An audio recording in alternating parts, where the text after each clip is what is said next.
Hello, everyone, and welcome back to work. All of the teachers had last week off, and some of our support staff took a day or two, so everyone is back working today. It is April 1st, believe it or not. I don't know how that happened. Not my favorite day of the year, only because I don't like jokes or pranks, so please be kind to me.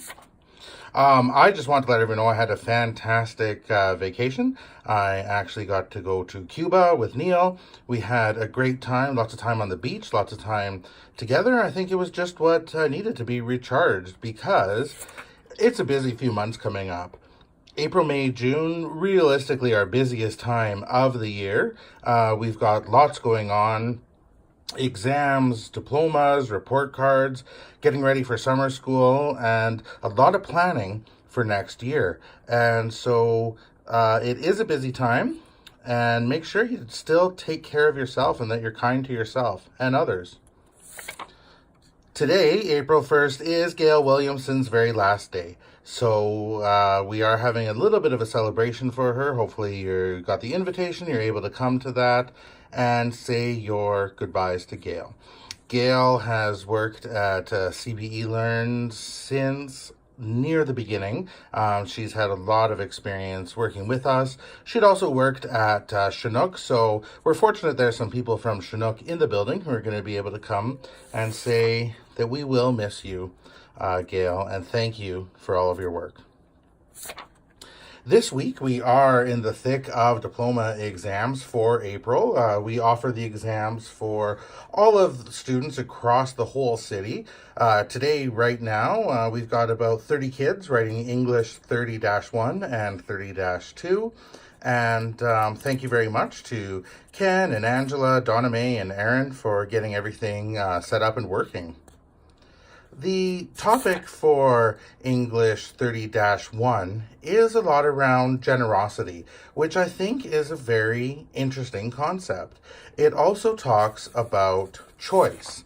So when we're looking at generosity, when we're looking at our choices, are we choosing to be kind? And I think this is so important, not just for students to talk about, but in the work and the world that we do. Is it kind? Is it thoughtful?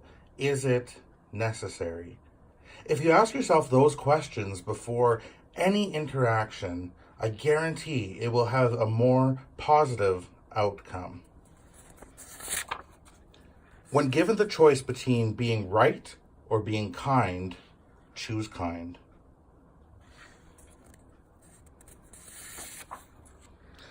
This past week was Transgender Day of Visibility that was celebrated across the world yesterday. I think the highlight in here is the visibility. It's not something that people in the transgender community have had the benefit of in past years and past generations.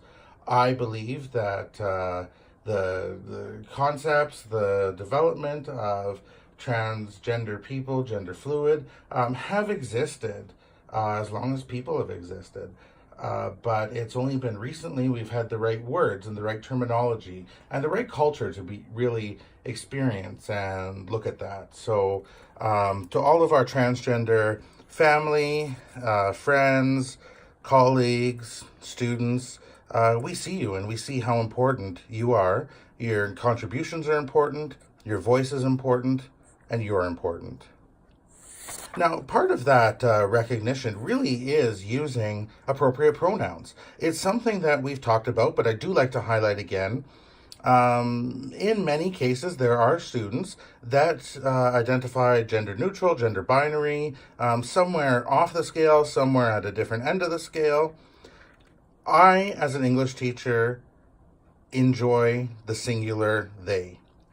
I think that though it may not be totally conventional, it does work in many cases with our students and our population that don't fit the normal binary of he or she.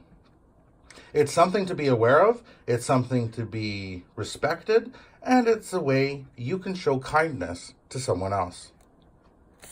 Well, I hope everyone has a great week back. Sometimes these weeks can be the longest after a little bit of a break. So, again, make sure you're kind to yourself and you're kind to others.